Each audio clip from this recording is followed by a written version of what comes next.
What's up guys, this is Project bringing you another Deviljho build because why not, his stuff is the hotness right now.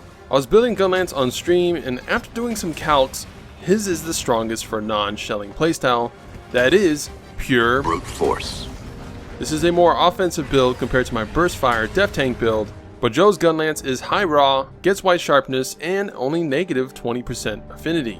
It's a long level 3 type, which is pretty useless for this build since we're not going to shell at all.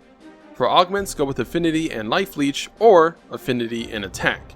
I prefer getting 40 to 50 HP back every combo, which helps recover the chip damage from blocking without having to sheed to heal. Because of the high raw and white sharpness, you can get over 300 damage on the sweep when buffed, and around 150 to 200 on the slam, so potentially over 500 damage every 5 to 3 seconds.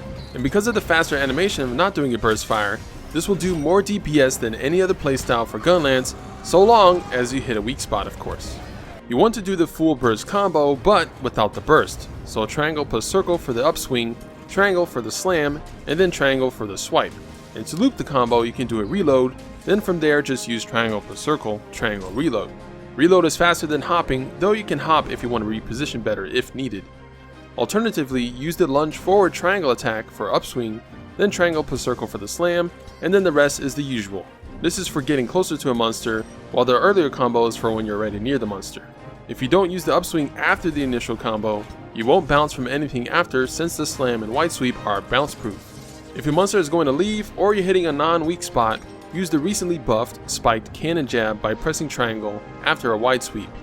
It's still not optimal to be used in the combo since you have to do the slower reload to reload it, but it's now much more useful to use in a scenario where a monster moves and you're not hitting the weak spot anymore, since it does over 200 damage from the rapid explosion animation alone.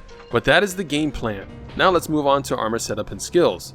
One thing that kind of annoyed me when I tinkered with it on stream was that even with handicraft level 5, I found myself having to sharpen. So I tried protective polish with speed sharpening and I still find it a bit annoying. So this time I'm actually using a set bonus for the set bonus. Specifically Xeno'jiiva's set bonus. This halves your sharpness rate, so with handicraft level 3, you're basically getting handicraft level 6 worth of sharpness, which was just enough to last a whole battle for most mons without sharpening. My old school crit draw greatsword build sort of spoiled me on that. You also get blight resistance level 2 and flinch free level 1 as a free bonus from the set. Aside from that, maximum might level 3 makes you crit more often. You can get attack level 3 with enough jewels.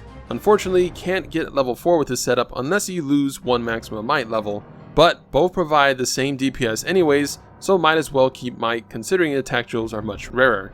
And lastly is evade extender level 2, which is super handy in repositioning and maneuvering around since Gunlance is the clunkiest weapon when it comes to mobility besides heavy bowgun. And that is the setup, decent damage skills, hidden DPS from evade extender and Xeno'jiiva bonus, because you're doing things less that slow DPS down, whether it be wasting more stamina trying to get closer, or having to sharpen every minute with a polisher plus grinder setup. Keep wetfish fins on hand in the rare cases you do need to sharpen mid-battle though. But that is my preferred setup. I tried a Teostra bonus setup, but I found it to be actually worse since it's entirely dependent on affinity booster and weakness exploit, which against some mons like Deviljho simply isn't that viable and your sharpness will fall down drastically like normal. You also don't gain any extra handy skills like Geno does with Teostra's set, so the Xeno setup is preferred and better in multiplayer due to the flinch free. If you're a speedrunner and or don't like evade extender, then use Nergigante Alpha Pants instead of Kushalas. You get level 3 maximum might, level 4 attack, and even 1 agitator. But you need 4 attack jewels, so good luck making that happen. But that's the build. I don't run guard because it's not that handy unless you get level 3 or 5, which would mean a lot less DPS. The knockback isn't too bad from non-guard Gunlance. Unfortunately, compared to my def tank build, I do lose earplugs level 5. I see this more as a speed kill setup for solo hunts, while def tank is better for multi-monster hunts where monsters tend to roar non-stop, and it's also just tankier. For mantles, evasion and affinity booster, or affinity booster and rock steady. This stuff should be pretty standard by now for most setups. If you don't have attack jewels, you might as well max out blight resistance to avoid all blights like fire or dragon. So hope you have fun with it. It's actually really powerful. Got some decent times without tryharding and using standard speedrun buffs, and the shield will keep you safe for the most part. So have fun with it, it's pretty awesome. Remember to like the video, comment down below your thoughts on it, and subscribe for more Mon Hunt epicness.